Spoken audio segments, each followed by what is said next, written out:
ನಮ್ಮ ಕನ್ನಡ ನಾಡಿನ ಎಲ್ಲ ಸಮಸ್ತ ಜನರಿಗೆ ಮೊದಲನೇ ಬಾರಿಗೆ ನಮ್ಮ ಅತ್ತಿಬೆಲೆ ಭಾಗದಲ್ಲಿ ಈ ಆಟೋ ಸ್ಟ್ಯಾಂಡ್ ಗೂಡ್ಸ್ ಗಾಡಿ ಚಾಲಕರು ಮತ್ತೆ ನಮ್ಮ ಎಲ್ಲ ಅಭಿಮಾನಿಗಳು ಎಲ್ಲ ಸೇರಿದಿರ ಎಲ್ಲರಿಗೂ ಎಲ್ಲರಿಗೂ ನಮಸ್ಕಾರಗಳು.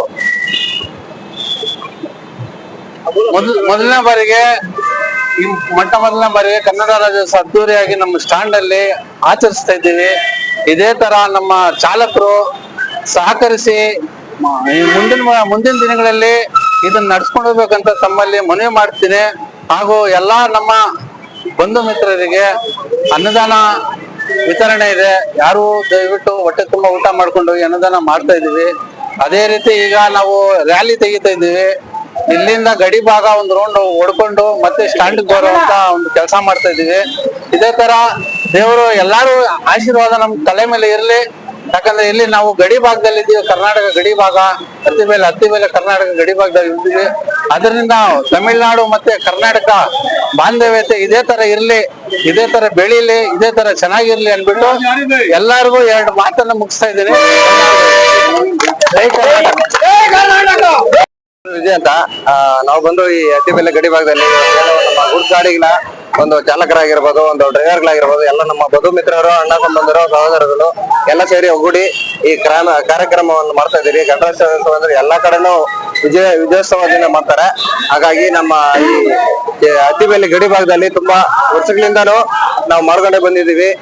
ಪ್ರತಿಯೊಂದು ಕಾರ್ಯಕ್ರಮದಲ್ಲೂ ಎಲ್ಲಾ ಒಂದು ವಿಶೇಷವಾಗಿ ಒಗ್ಗೂಡಿ ಮತ್ತೆ ತಾಯಿ ಭುವನೇಶ್ವರಿಯ ಒಂದು ಆಶೀರ್ವಾದದೊಂದಿಗೆ ನಮ್ಮ ಸ್ಟ್ಯಾಂಡ್ ಅಲ್ಲಿ ಇವತ್ತು ಉದ್ಯಮದಿಂದ ಅನ್ನದಾನ ಆಗಿರ್ಬೋದು, ಮತ್ತೆ ಕಾರ್ಯಕ್ರಮದಲ್ಲಿರೋ ಭಾಗವಹಿಸುವಂತರ ಆಗಿರ್ಬೋದು, ಬಂಧು ಮಿತ್ರಗಳು ಎಲ್ಲ ಸೇರಿ ಭಾಗವಹಿಸಿ ಕಾರ್ಯಕ್ರಮನ ಯಶಸ್ವಿ ಮಾಡ್ಕೊಡ್ಬೇಕು. ಹಾಗೆ ಇವತ್ತು ಈ ಅತ್ತಿಬೆಲೆ ಮತ್ತೆ ಸರ್ಕಲ್ ಇನ್ಸ್ಪೆಕ್ಟರ್ ಅವರು ಕಾರ ಎಲ್ಲ ಬರೋದಕ್ಕೆ ಹೇಳಿದ್ವಿ. ಅವರು ಒಂದು ತಗೊಂಡಿದ್ದಾರೆ. ಬಂದ್ರೆ ಅವ್ರ ಕೈಯಿಂದನೂ ಒಂದು ಸನ್ಮಾನ ಕಾರ್ಯಕ್ರಮ ಮಾಡಿ ಯಶಸ್ವಿಗೊಳಿಸಬೇಕಾಗಿ ತಮ್ಮನ್ನು ಕೇಳ್ಕೊತೀವಿ. ಮತ್ತೆ ಗಾಡಿಗಳ ರ್ಯಾಲಿ ಬಂದು ಅತ್ತಿಬೆಲೆ ಸರ್ಕಲ್ ಇಂದ ನಮ್ಮ ಗಡಿ ಭಾಗ ಏನಿದೆ ಆ ಗಡಿ ಭಾಗದಲ್ಲಿ ಒಂದು ರ್ಯಾಲಿ ಒಂದು ಮಾಡಿ ಕಾರ್ಯಕ್ರಮ ತುಂಬಾ ವಜ್ರದಿಂದ ಸಡಗರದಿಂದ ಆಚರಿಸಬೇಕಾಗಿ ತಮ್ಮಲ್ಲಿ ಎಲ್ಲರಲ್ಲಿ ಕೇಳ್ಕೊತೀನಿ. ಮತ್ತೆ ಇಲ್ಲಿ ಪ್ರತಿಯೊಬ್ರು ಯಾರ್ಯಾರು ನೋಡ್ತಾ ಇದೀರಾ ಈ ಕಾರ್ಯಕ್ರಮ ಬಂದು ಭಾಗವಹಿಸಿ ಅನ್ನದಾನ ಇರುತ್ತೆ, ಅನ್ನದಾನ ಸ್ವೀಕರಿಸಿ ನಮ್ಮನ್ನ ಯಶಸ್ವಿಗೊಳಿಸಬೇಕಾಗಿ ನಿಮ್ಮಲ್ಲಿ ಮನವಿ ಮಾಡ್ಕೊತೀನಿ. ವಿ.ಟಿ. ವಿಜಯ್ ಕುಮಾರ್, ಧನ್ಯವಾದ. ಅತ್ತಿಬೆಲೆ ಭಾಗದಲ್ಲಿ ಮತ್ತೆ ನಾವು ಚಾಲಕರ ಒಟ್ಟಿಗೂಡಿ ನಾವು ಚಾಲಕರ ಒಟ್ಟಿಗೂಡಿ ಗಾಡಿಯ ಪೂಜೆಯನ್ನು ಮೊದಲ ಬಾರಿಗೆ ನಾವು ಎಲ್ಲ ನಮ್ಗೆ ಗೊತ್ತಿದ್ದಂಗೆ ಮಾಡುವಂತ ಕೆಲಸ ಮಾಡ್ತಾ ಇದ್ದೀರಿ. ಕನ್ನಡ ರಾಜ್ಯೋತ್ಸವ ಮತ್ತೆ ನಾವು ವಿಷ್ಣು ಅಭಿಮಾನಿಯಾಗಿ ನಾನು ನವೆಂಬರ್ 1ನೇ ತಾರೀಕು ಮಾಡ್ಬೇಕಾಯ್ತು. ಆದ್ರೆ ಈಗ ಎಲ್ಲ ನನ್ನ ಸ್ನೇಹಿತರ ಅಣ್ಣ ತಮ್ಮಂದ್ರಲ್ಲಿ ಸೇರಿ ಎಲ್ಲ ಒಟ್ಟಿಗೆ ಮಾಡೋ ಅಂತ ಹೇಳಿದ್ರು. ಅದರಿಂದ ಎಲ್ಲ ಅಣ್ಣ ತಮ್ಮ ಇದೇ ರೀತಿ ಇದ್ದು ಮುಂದಿನ ವರ್ಷಕ್ಕೂ ಯಶಸ್ವಿ ಮಾಡ್ಬೇಕಂತ ಎಲ್ಲಾರನ್ನೂ ಕೇಳ್ಕೊಂತೀವಿ. ಇನ್ನೊಂದು ಎರಡನೇದಾಗಿ ಏನಂದ್ರೆ ನಮ್ಮ ಗಡಿ ಭಾಗ ಅತ್ತಿಬೆಲೆ ಭಾಗದಿಂದ ನಮ್ಮ ಸ್ಟ್ಯಾಂಡ್ ಇಂದ ಅತ್ತಿಬೆಲೆ ಭಾಗ ಹೋಗಿ ಮತ್ತೆ ಮೆರವಣಿಗೆಯಿಂದ ಅದ್ದೂರವಾಗಿ ಮೆರವಣಿಗೆಯಿಂದ ಮಾಡಂತ ಕೆಲಸ ಮಾಡ್ತಾ ಇದ್ದೀರಿ. ಯಾರಾದ್ರೂ ನಮ್ಮ ವಾಹನ ಚಾಲಕರಲ್ಲಿ ಅಣ್ಣ ತಮ್ಮಂದ್ರಿಗೆ ತಿಳಿಸುತ್ತೆ ನಾವು ಇದೇ ರೀತಿ ವರ್ಷ ಪೂರ್ವ ಇದೇ ರೀತಿ ಅಣ್ಣ ತಮ್ಮಂದ್ರ ತರ ಇರೋಂತ ಬಯಸ್ತಾ ಇದ್ದೀನಿ. ಇನ್ನ ಮತ್ತೆ ಈ ಕುಂದುಕಟ್ಟೆಗಳು ಏನಾದ್ರು ಇದ್ರೆ ಅಣ್ಣ ತಮ್ಮಂದ್ರ ಎಲ್ಲಾರು ಸೇರಿ ಒಟ್ಟಿಗೆ ಮಾಡ್ಬೇಕು. ಇದ್ರಲ್ಲಿ ಲೀಡರ್ ಅಂತ ಯಾವ್ದು ಬರೋದಿಲ್ಲ. ಅಣ್ಣ ತಮ್ಮ ಎಲ್ಲಾರು ಒಂದ್ ತಾಯಿ ಮಕ್ಕಳಾಗಿ ಇದ್ದು ನಾವು ಯಶಸ್ವಿ ಮಾಡೋಂತ ಕೆಲಸ ಮಾಡ್ಬೇಕು. ಇನ್ನು ಅದ್ದೂರು ಕೆಲ್ಸಗಳು ಅಣ್ಣ ತಮ್ಮಂದ್ರಿಗೆ ಏನಾದ್ರು ಆಕ್ಸಿಡೆಂಟ್ ಆಯ್ತು, ಏನೋ ಹೆಚ್ಚು ಕಡಿಮೆ ಎಲ್ಲಾರು ಒಟ್ಟಿಗೂಡಿ ಚೀಟಿ ಮಾಡೋಂತ ಕೆಲಸ ಮಾಡಿ ಅವ್ರನ್ನೂ ಬೆಳೆಸಂತ ಕೆಲಸ ಮಾಡ್ತೀರಿ. ಇದೇ ರೀತಿ ಎಲ್ಲಾರು ಪ್ರೋತ್ಸಾಹ ಕೊಟ್ಟು ನಮ್ಗೆ ಧನ್ಯವಾದಗಳನ್ನು ಹೇಳ್ತೀನಿ. Thank you. ನಮ್ಮ ಗಡಿನಾಡು ಅತ್ತಿಬೆಲೆಯಲ್ಲಿ ಒಂದು ಕಾರ್ಯಕ್ರಮನ ನವೆಂಬರ್ 1 ಕನ್ನಡ ರಾಜ್ಯೋತ್ಸವನ ಆಚರಣೆ ಮಾಡ್ತಾ ಇದ್ದೀವಿ. ಗೂಡ್ಸ್ ವಾಹನ ಚಾಲಕರು, ಮಾಲೀಕರು ನಾವೆಲ್ಲ ಸೇರಿ ನಮ್ಮೆಲ್ಲರ ಪರವಾಗಿ ಅತ್ತಿಬೆಲೆ ಜನತೆಗೆ ಹಾಗೂ ನಮ್ಮ ಸ್ಟ್ಯಾಂಡ್ ಅಲ್ಲಿ ಇರ್ತಕ್ಕಂಥ ಡ್ರೈವರ್ಸ್ಗೆ ಎಲ್ಲರಿಗೂ ನಮಸ್ಕಾರ ಹೇಳ್ತಾ ಇದ್ದೀನಿ. ಆದ್ರೆ ಒಂದೇನಪ್ಪಾ ಅಂದ್ರೆ ನಾವು ಇಷ್ಟೊಂದು ಚೆನ್ನಾಗಿ ಮಾಡ್ತಾ ಇದ್ದೀರಿ, ಎಲ್ಲರೂ ಸಹಕರಿಸ್ಬೇಕು. ಅನ್ನದಾನ ಮಾಡ್ತಾ ಇದ್ದೀವಿ, ಮುಂದಕ್ಕೂ ಇದೇ ರೀತಿ ನಾವು ಮಾಡ್ಕೊಂಡು ಹೋಗ್ಬೇಕು ಅಂತ ನಾವು ಐಡಿಯಾ ಮಾಡಿದ್ದೀವಿ. ಮುಂದೆ ಇನ್ನೂ ಚೆನ್ನಾಗಿ ಮಾಡ್ತೀವಿ. ಅದಕ್ಕೆ ಎಲ್ಲ ನಮ್ಮ ಅಣ್ಣ ತಮ್ಮಂದ್ರು, ಚಾಲಕರು, ಮಾಲೀಕರು ಎಲ್ಲರೂ ಸಹಕಾರ ಕೊಡ್ಬೇಕು ಅಂತ ನಾನು ಕೇಳ್ಕೊಂತ ಇದ್ದೀನಿ. ಇನ್ನೊಂದೇನಪ್ಪಾ ಅಂದ್ರೆ ಗಡಿನಾಡು ನಾವು ಮಾಡ್ಲೇಬೇಕು, ಕನ್ನಡನ ಮರಿಬಾರ್ದು. ಎಲ್ಲರೂ ಕನ್ನಡ ಕಲಿಬೇಕು, ಕನ್ನಡ ಮಾತಾಡ್ಬೇಕು. ಕನ್ನಡ ರಾಜ್ಯೋತ್ಸವನ ನವೆಂಬರ್ 1ಕ್ಕೆ ಆಚರಣೆ ಮಾಡ್ಬೇಕು. ಕಾರಣಾಂತರದಿಂದ ನಾವು ನೆನ್ನೆ ಮಾಡ್ಬೇಕಾಗಿತ್ತು, ಇವತ್ತು ಮಾಡ್ತಾ ಇದ್ದೀವಿ. ಈ ತಿಂಗಳು ಎಲ್ಲರೂ ಮಾಡಿ ಪರವಾಗಿಲ್ಲ. ಕನ್ನಡ ಅಂದ್ರೆ ಈ ತಿಂಗಳ ಮಾಡ್ಬೋದು ರಾಜ್ಯೋತ್ಸವನ. ಆದ್ರೆ ಕನ್ನಡ ಕಲೀರಿ, ಕನ್ನಡ ಮಾತಾಡಿ, ಕರ್ನಾಟಕದಲ್ಲಿ ಹುಟ್ಟಿದ ಮೇಲೆ ಕನ್ನಡ ನೀರ್ ಕುಡಿದ ಮೇಲೆ ಕನ್ನಡ ಮಾತಾಡೋದು ಕಲೀರಿ, ಬರೀರಿ, ಬರೆಯೋದನ್ನು ಕಲೀರಿ, ಕನ್ನಡ ಮರಿಬೇಡ್ರಿ, ಕನ್ನಡಿಗರಾಗಿ ನಾವ್ ಇರೋಣ ಅಂತ ಹೇಳಿ ನನ್ನ ಮಾತನ್ನ ಮುಗಿಸ್ತಾ ಇದ್ದೀನಿ. ಜೈ ಹಿಂದ್, ಜೈ ಕರ್ನಾಟಕ.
Thank you.